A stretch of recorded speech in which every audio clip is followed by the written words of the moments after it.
today at the Clarence Brown Conference Center with Tina Jennings, and I'm sure that you've heard the story about the heroic thing that Tina's done, but we just wanted to sit down with her and talk to her about it. For those of you who don't know, it all started with this flyer, but Tina has actually donated her kidney to a 10-year-old boy that she had never met before. That's right.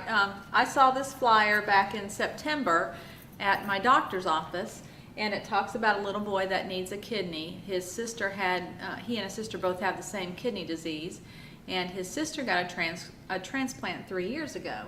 And so when I read the flyer and it talked about how he just wanted to be a normal kid, play outside, go fishing, it just spoke to me. It was one of those things where you read a lot of stuff like that and you think, oh, well, I hope somebody helps them out, but you really don't think it will be you. Right. And when I read this flyer, it was like God said, this is yours. This is the one you need to pay attention to. And there's so much that goes into it. First of all, you had to be a perfect match. Well, actually, that's interesting. I've learned a lot in this process. Really? Yes. You don't have to be a perfect match. Oh. In fact, you don't have to be a match at all. That was no kidding. So really, anybody can do this as long as you're healthy.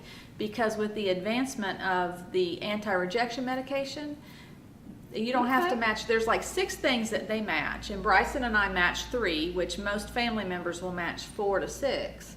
So 3 is pretty good for not being related at all, and just seeing them on a flyer. But really, they do transplants with 0 match. Wow. Because they have such great anti-rejection drugs. So that's interesting. I thought so too. There's lots of things that I found interesting. So you were just in the doctor's office. You saw the flyer.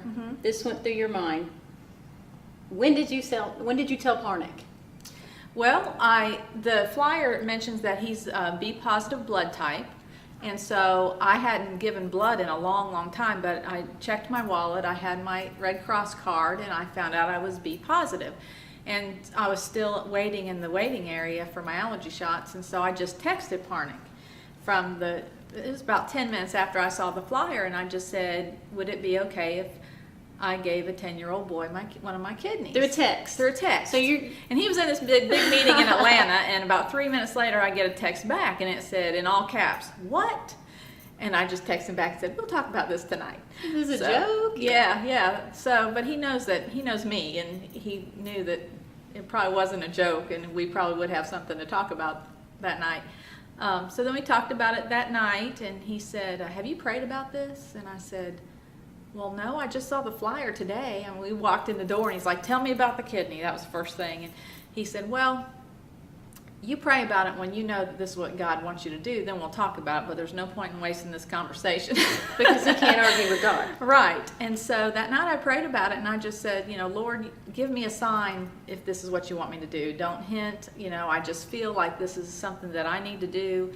And if that's what you want me to do, I need a sign. And so 24 hours later, I was going down Burnt Hickory Road, and there was a church on Burnt Hickory Road, and on the sign in the church parking lot is lit up, and it said, "Be an organ donor. Give Jesus your heart." And I thought, well, okay, there's my sign. So I went home, told Parnick, okay, I prayed about it. I know this is what God wants me to do, and now we can talk about it. So his thing was, he had a perfect answer. He said, "Well, I just have to say, I'm not in love with a 10-year-old little boy." And I thought, that's a good answer, but he's a 10-year-old little boy that needs a kidney, and I have 2. So let's talk about this some more. So we both learned a lot, and he said, "Well, I'm not going to stand in your way." So when did you actually meet the child? And his name's Bryson. His name's Bryson. I met him 2 weeks before the surgery. This is about a 6-month-long process. So you had to go through a lot of counseling, counseling. I had to see psychiatrists, which some people think, I don't know how she passed that. But so I had to see 2 psychiatrists. I had to see a lot of doctors. I had to see a nephrologist, a liver specialist. So you're healthy. A cardiologist. Yeah, you're healthy as a horse. Then my friends were like, "Why would you do this if you know you're that healthy?" You can live perfectly fine with 1 kidney. That was the first thing I checked out. The second thing, Parnick's first question was, ask them how many they've done and how many they've lost on the table. And then how many they've lost after as a result of complications. He had all these down. So then I asked all the questions, came home, gave them the answers. They've done 600 of them. They've never lost anybody on the table. They've never lost anybody's complications. And you can live perfectly fine. And actually, the average kidney donor lives 5 years longer than the general public. Really? Because they're so healthy to begin with. Right. You know, I'm not necessarily healthy. I mean, I'm healthy, I'm just not fit. You know, you'd think that No. exercise goes into that, and that doesn't.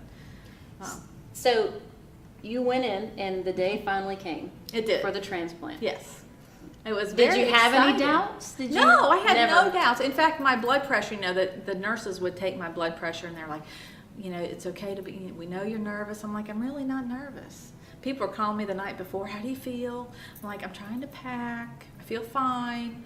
But my blood pressure like 107 over 80 something. And right before they took me in, they're like, you're really not nervous about this? I'm like, no, I know this is going to happen. I know that I'll wake up in the recovery room without a kidney.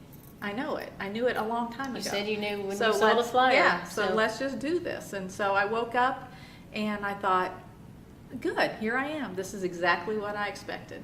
And then you got to actually go and see Bryson. How long after the surgery was it before you Well, got to talk to him? back to the first question that I don't think I answered. I met Bryson 2 weeks prior to the surgery. We had lunch together. Okay. And he's very shy. He's a great kid, and he's really shy. And his mom had told me that he wanted a boy kidney. He was expecting to get a kidney from a man, and so I told him, you know, I kind of took him to the side, and I said, Bryson, I said, I got to ask you something. I said, I was born with a boy kidney and a girl kidney. And I said, I was wondering if it'd be okay if I gave you my boy kidney, because I really would like to keep my girl kidney. And he said, yeah, that'd be good. That'd be good, you know, like, shoo, that takes care of that thing. And then I was in the hospital. The surgery was Tuesday morning. Mine was Tuesday morning. His started at lunchtime because he had to start later. He was waiting on the kidney. And then I got out of the hospital on Thursday, and I went from Emory across the street to Children's where he was, and went in there to see him. And I told him that he did get the boy kidney, and I had a little somebody had given me a shirt with a kidney on it with a little bow, like a bow in her hair or something. And so I said, I kept the girl kidney, you got the boy kidney. But so that was special. And he's feeling very well. He's playing outside. He has a lot of energy. His mom says he's a different kid. And the doctor said that the kidney started right up and, you know, started filtering everything. Yeah, you said they just laid it on there and it just pinked up. Yeah, pinked up. That's what I guess It was meant to be. That's what the doctor said. So that was exciting.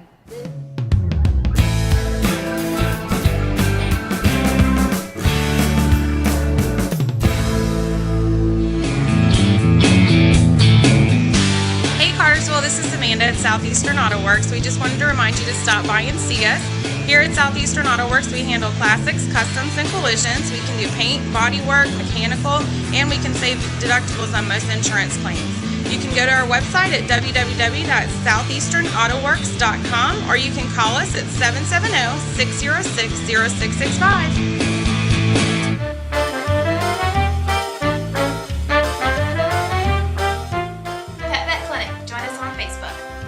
State-of-the-art surgical suite and dental facilities.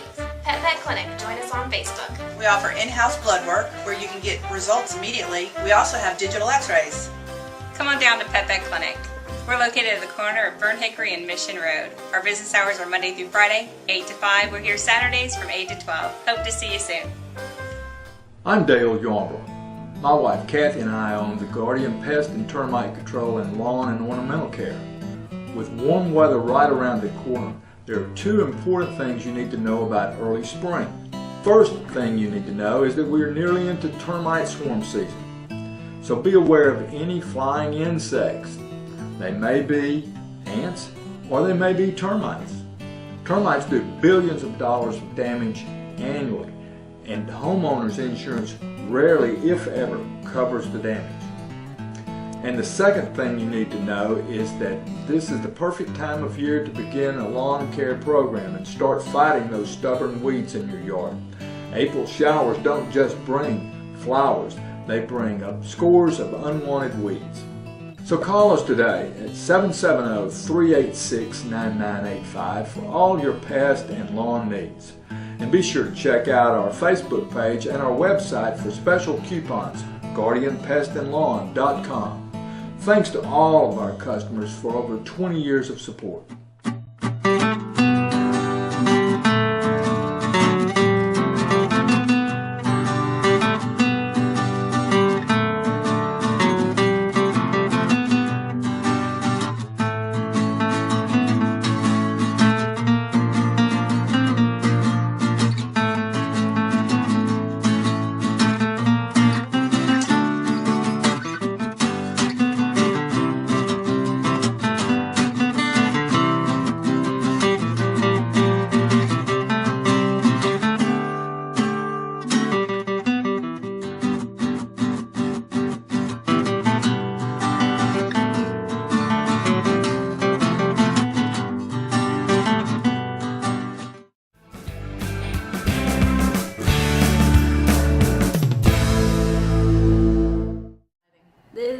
an amazing story, and you guys, before it happened, you didn't tell anybody.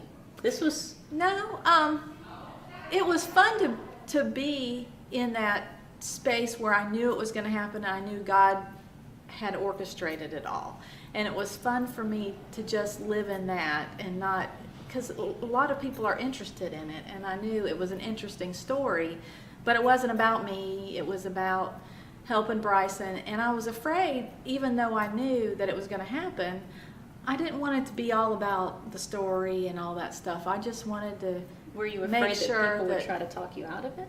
Oh, I had a lot of friends who thought I was crazy, and a lot of friends who also, after it was happened, they said, I really didn't know whether you would go through with that. And then the other friends were like, I knew if you said it, it was going to happen.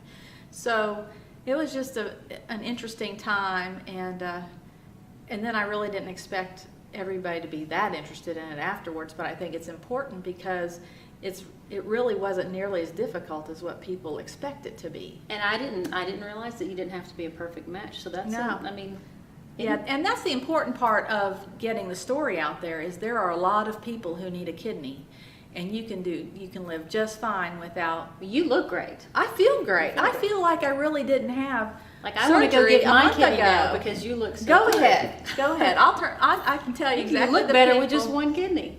I feel like I look better with one kidney. I've been waiting to give Bryson that thing for a long, long time. So, but it was a lot of fun. It was a lot of fun to be a part of, an Well- honor to be a part of it. Well, we're honored that you're a part of this community.